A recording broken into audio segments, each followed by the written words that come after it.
हरे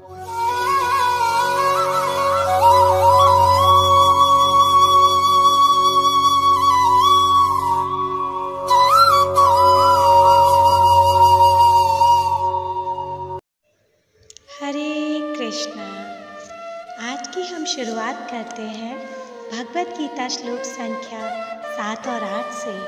इन श्लोकों में दुर्योधन अपने सेना के उन महारथियों के नाम लेते हैं जिन्होंने अपने जीवन में कोई युद्ध नहीं हारा। तो आइए शुरुआत करते हैं श्लोक संख्या 7 से। अस्माकं तु विशिष्टा ये तानि वो द्विजोत्तमा नायका मम सैन्यस्य संज्ञार्थं तान् ब्रवीमि ते। अर्थात दुर्योधन द्रोणाचार्य से कहते हैं, किंतु हे ब्राह्मण श्रेष्ठ, आपकी सूचना के लिए मैं अपनी सेना के उन नायकों के विषय में बताना चाहूँगा जो मेरी सेना को संचालित करने में विशेष रूप से निपुण हैं। आइए अब उन महारथियों का नाम देखते हैं श्लोक संख्या 8 से। भवान् भीष्मश्च कर्णश्च कृपश्च समितिञ्जयः अश्वत्थामा विकर्णश्च सोमदत्तिस्तथैव च। अर्थात मेरी सेना में स्वयं आप, भीष्म, कर्ण, कृपाचार्य, अश्वत्थामा, विकर्ण तथा सोमदत्त का पुत्र भूरिश्रवा आदि है जो युद्ध में सदैव विजयी रहे हैं।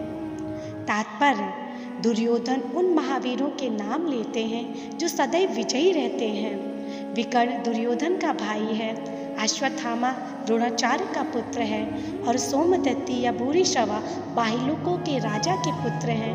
कर्ण अर्जुन का आधा भाई है क्योंकि वह कुंती के गर्भ से राजा पांडु के साथ विवाहित होने से पूर्व ही उत्पन्न हुआ था। कृपाचार्य से जुड़वा बहन द्रोणाचार्य को ब्याही गई थी। आइए अब बढ़ते हैं आज की कथा की तरफ। आज की कथा का केंद्र है भीष्म पितामह, जिनका पूरा जीवन त्याग, तपस्या और संयम का जीवंत उदाहरण था। आइए उनके जीवन के कुछ रोचक पहलू जानते हैं।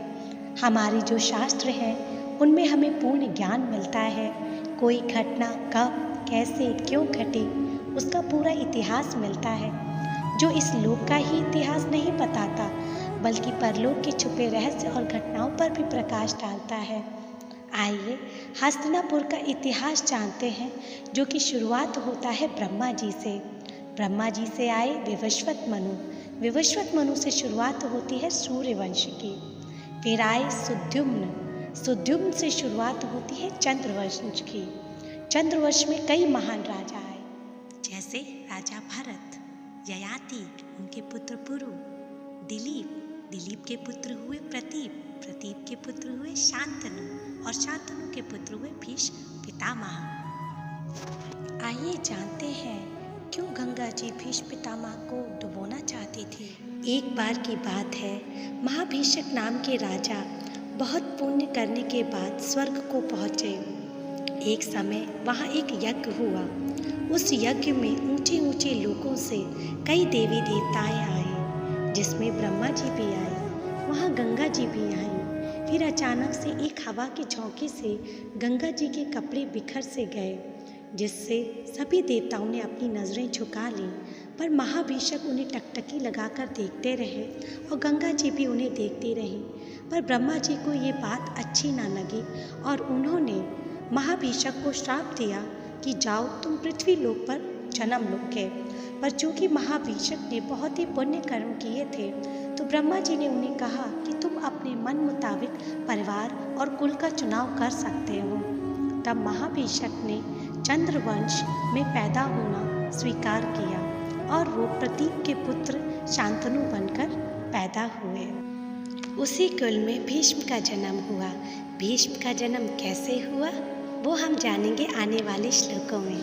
तो चलिए अब पढ़ते हैं आज की शिक्षा की तरफ।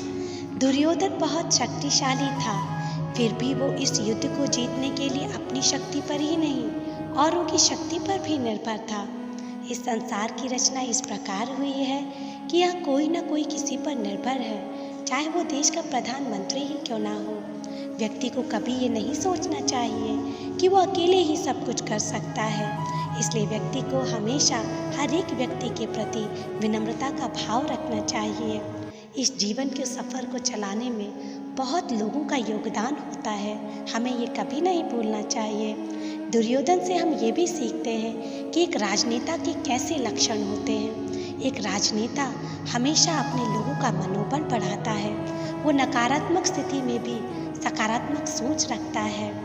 वो चाहे तो नकारात्मक परिस्थिति को भी सकारात्मक दृष्टिकोण से अपने लोगों का मनोबल बढ़ाकर अपनी तरफ हारी हुई बाजी को जीत में बदल सकता है। मैं आशा करती हूँ आज का ये श्लोक आपके जीवन में कोई परिवर्तन लाएगा। कृपया इसे ज़्यादा से ज़्यादा शेयर, लाइक, कमेंट्स और सब्सक्राइब करें। हरे कृष्णा।